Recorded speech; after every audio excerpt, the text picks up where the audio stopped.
Hello students, today we will be learning chapter 5 Indigo of Flamingo book by Louis Fisher. Okay, so थोड़ा सा Louis Fisher के बारे में जान लेते हैं। लुइस फिशर जो है उन्होंने एक बुक लिखी थी the life of Mahatma Gandhi. ये जो स्टोरी है इंडिगो, एक ये ट्रू एपिसोड है। उसी का एक पार्ट है the life of Mahatma Gandhi. जब वो उनको उनके आश्रम में मिले थे 1942 में, तो उस टाइम पे उनके साथ कुछ बातें हुई थी जो गांधी जी ने बताया था कि इस तरह से का डिपार्चर उन्होंने किया था। ओके, तो कैरेक्टर्स इसमें जान लेते हैं। राजकुमार शुक्ला है जो कि एक पुअर पीजेंट है, महात्मा गांधी मेन है इसमें, और लैंडलॉर्ड्स हैं Rajendra Prasad and other advocates also. Rajendra Prasad जो कि बाद में हमारे प्रेसिडेंट भी हुए हैं।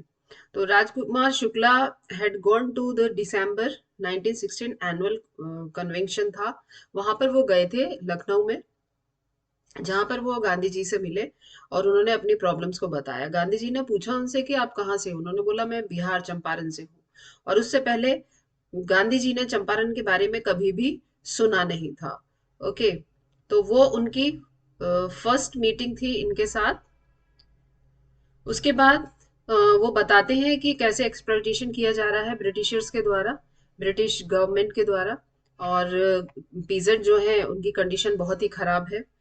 वो सारी चीजें बताते हैं, उनको अवगत कराते हैं कि जो एक्चुअल चीजें वहां पर हो रही है। ओके, और वो गांधी जी के पीछे रहे, उनको उन्होंने छोड़ा नहीं, क्योंकि Gandhi ji was a busy person, कहीं यहाँ जा रहे थे वहां जा रहे थे वो लोग लोगों के साथ में। गांधी जी जो थे कानपुर गए, Ahmedabad, Calcutta.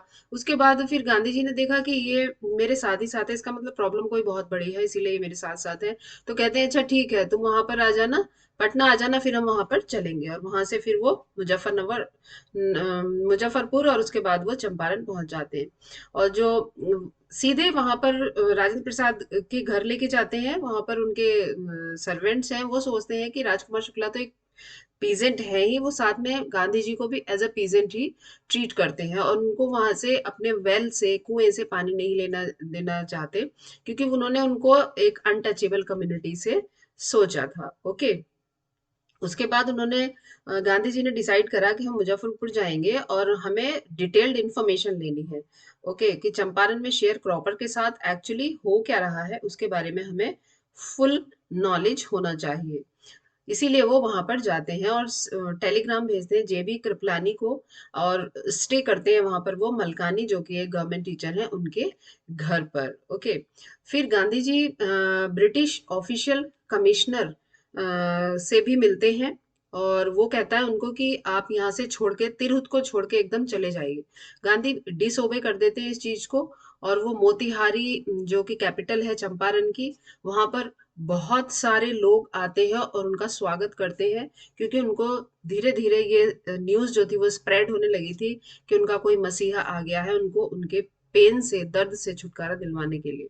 Okay, Indians afraid to show sympathy, और जो इंडियंस थे उस टाइम पे, क्योंकि रूल जो था, गवर्नमेंट जो थी वो ब्रिटिशर्स की थी, इसीलिए वो उनको डर लगता था कि किसी के सामने ओपनली नहीं आते थे। ओके, क्योंकि होम रूल जो थे उनके अगेंस्ट अगर कोई जाएगा तो उसको पनिशमेंट मिलेगा। अब जो न्यूज़ थी ये तो सारे में पहुंच ही गई थी, इसीलिए बहुत सारे लोग आए उनसे मिलने के लिए। जब कोर्ट के बाहर गांधी जी थे, और फिर गांधी जी को पता चला कि जो लॉयर्स थे उनसे बात करी कोर्ट के बाहर उन्होंने, तो उन्होंने बोला लॉयर्स ने कि हम हाई फी लेते हैं। तो गांधी जी ने उनको बहुत ही ज्यादा डांटा, उनको कहा कि आपको ये ऐसा फील होना चाहिए कि ये इनकी दयनीय कंडीशन है, ये कहाँ से आपको फीस देंगे, और आप इनसे फीस ले ले रहे हैं, हालांकि आपको तो इनकी हेल्प करने के लिए आगे आना चाहिए, फ्री ऑफ कॉस्ट आपको इनके केस लड़ने चाहिए। ओके, तो और मैं तो आउट ऑफ स्टेट हूँ फिर भी इनके साथ हूँ, and you belong to this place only, and why you are not standing by their side. तो इस तरह से उन्होंने कहा कि आपको इनका साथ देना चाहिए, इनके साथ खड़े होना चाहिए, जिससे कि इनके अंदर कॉन्फिडेंस आए और ये आपके ऊपर भरोसा कर सके। अब लैंडलॉर्ड जो थे उन्होंने ये एक रूल बनाया था कि सबसे पहले तो उन्होंने डिवाइड कर दिया था एस्टेट को, कि एक जगह तो इंग्लिश लोग रहेंगे, दूसरी जगह जो है इंडियन टीनेंट फार्मर्स रहेंगे, जो कि वहां पर उनके अपने खेतों में काम करेंगे। और फिर उन्होंने ये रूल बनाया एक और, कि 15% जो है अपने लैंड पे वो इंडिगो नील की खेती करेंगे, और बाकी की सारी जो हार्वेस्ट होगी उनकी वो उनको सरेंडर करेंगे। ओके, और नील उगाने के बाद, ग्रो करने के बाद जो कंडीशन होती थी जमीन की, वो अच्छी नहीं रह जाती थी। ओके, वो वैसी नहीं रह जाती थी जैसी कि होती थी पहले। In the main time Germany ने बीच में फिर सिंथेटिक इंडिगो जो थी वो डेवलप कर ली, वो मार्केट में आ गई। इसकी वजह से जो इंडिया की इंडिगो थी उसका प्राइस बहुत ही लो हो गया। अब इसके ऊपर भी उन्होंने, ब्रिटिशर्स ने इंडियंस को ही, जो स्मॉल पीजेंट्स थे उन्हीं को ब्लेम किया। अब उन्होंने कहा अब ये हमें लॉस हो गया है, इसका मतलब कि तुमको इसका कंपनसेशन हर्जाना देना पड़ेगा। इसीलिए उन्होंने with the help of lawyers और पुलिस वगैरह से उनकी हेल्प लेके उनसे रिटर्न में ले लिया, किसी की जमीन रखवा ली, किसी का कुछ, मतलब बहुत सारा कि हम इतना कर्जा हमको देना है, इस तरह से उनके साथ किया, जो कि बिल्कुल ही इलीगल था। इसके बारे में भी गांधी जब वहां पर आए थे तो जगह जगह उन्होंने लोगों को बोल दिया था कि इंफॉर्मेशन इन्वेस्टिगेशन कलेक्ट करो और पता लगाओ कि क्या ट्रूथ है, जिससे कि हम उनके साथ टेबल पर बात कर सके इस चीज के लिए। ओके, तो फिर जो विलेजर्स थे उनको बहुत ही बुरे तरीके से ट्रीट किया जाता था। पुलिस सुपरिटेंडेंट जो थे उन्होंने भी बुलाया था गांधी को कि आप यहाँ से चले जाओ, ठीक है। लेकिन वो उन्होंने कहा कि नहीं, मैं कहीं नहीं जाऊंगा, मैं यहीं का हूँ और मैं यहाँ ये जगह छोड़ के नहीं जाऊंगा, मैं इंडिया का ही हूँ। ओके, और उसके बाद मोतिहारी में इतने पीजेंट्स आ गए, इतने ज्यादा ब्लैक ही ब्लैक, मतलब हेड सभी के दिखाई दे रहे थे, हेड ही हेड दिखाई दे रहे थे उस टाइम पे। जब सुपरिटेंडेंट ने उनको कहा था कि आप यहाँ से जा सकते हैं और आपको बेल नहीं मिलेगी, और हम 120 मिनट्स के लिए बेल देंगे, तो गांधी ने कहा कि ठीक है, मुझे 120 मिनट्स की बेल नहीं चाहिए। इसके बाद इतना उन्होंने देखा कि बाहर क्राउड इकट्ठा हो गया है, ब्रिटिशर्स जो थे वो they were unable to control the crowd. उसके बाद उनके पास कोई ऑप्शन नहीं था, सिर्फ गांधी ही ऑप्शन थे कि अगर हम उनसे कहेंगे उन्हीं की बात को ये लोग सुनेंगे, नहीं तो पता नहीं क्या हो जाएगा आज। इसीलिए उन्होंने गांधी को भेजा और फ्री कर दिया, बेल दे दी। ओके, अब उनके पास कोई लॉ ये सब कुछ नहीं, उन्होंने बोला। और गांधी ने जाके उन्होंने कहा कि हमें नॉन वायलेंस का जो रास्ता है वो फॉलो करना है, हमें वायलेंट नहीं होना है। इसीलिए उन्होंने भीड़ को समझाया और वो सभी लोग शांत हो गए। इसके बाद टेबल टू टेबल बात होनी थी। एक कमीशन बिठाया गया था, कमेटी बनाई गई थी। इसके लिए गांधी जी को बुलाया गया कि आप आइए और बात करिए हमसे, क्योंकि उन्होंने देखा था कि दिन पर दिन जो गांधी की जो ताकत थी वो बढ़े जा रही थी और हजारों लोग उनके साथ जुड़े जा रहे थे। उन्होंने, ब्रिटिशर्स ने अच्छे से ये भांप लिया था कि अब हमारी हार निश्चित है।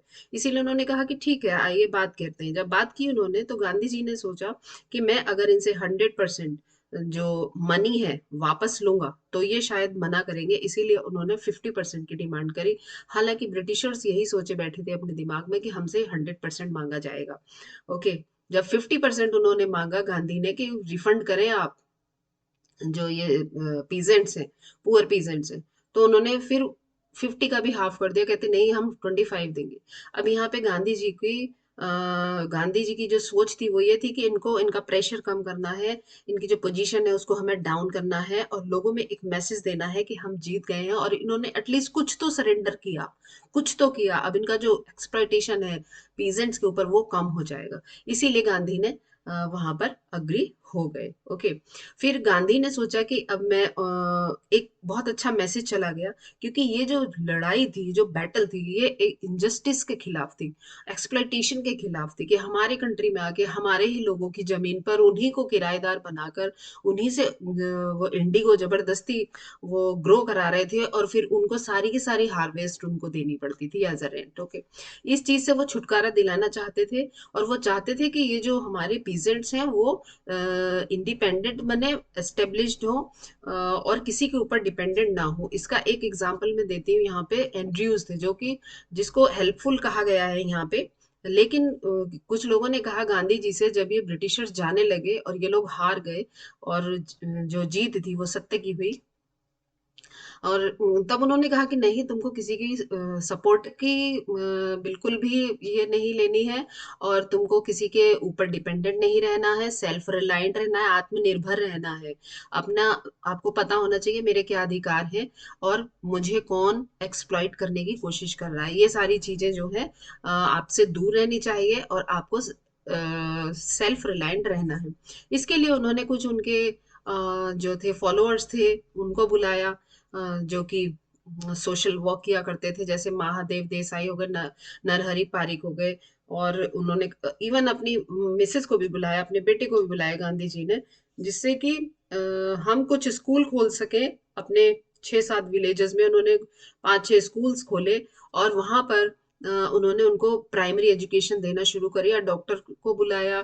डॉक्टर से उनको कुछ मेडिसिन दिलवानी शुरू करी, क्योंकि उनकी जो टंग थी उसके ऊपर लेयर्स जम जाती थी। ब्रश वगैरह तो था नहीं, तो मतलब दातून करें, साफ रखें, ये सारी चीजों के लिए कोनेन की टैबलेट दी, कुछ ऑइंटमेंट दिए जिससे फीवर हो, बॉयल्स निकले। ये सारी चीजें सिखा रहे थे। कस्तूरबा ने लेडीज को ये बताया कि आपको कैसे साफ सफाई रखनी है, जिससे कि आपकी हेल्थ अच्छी रहे और आप हेल्दी रहें। तो आप डेली नहाएं और अपने आप को साफ रखें। तो एक लेडी उनको अपने झोपड़ी में ले जाती है अंदर, कहती है देखिए यही तो एक साड़ी है जो मैंने पहनी है, मेरे पास तो है ही नहीं, तो मैं कहाँ से चेंज करूं और कहाँ से क्या करूं। इस बात पर उनको बहुत दुख हुआ, और उन्होंने सोचा कि हाँ, हम कुछ ना कुछ इनके लिए करते रहेंगे। गांधी जी ने और उनकी जो टीम थी, सबने उनको अवेयर किया कि हमारे अधिकार क्या है, हमें कैसे आगे बढ़ना है, और हमें अपने आप को कैसे इम्प्रूव करना है। बस इतना ही इस चैप्टर में। Thank you.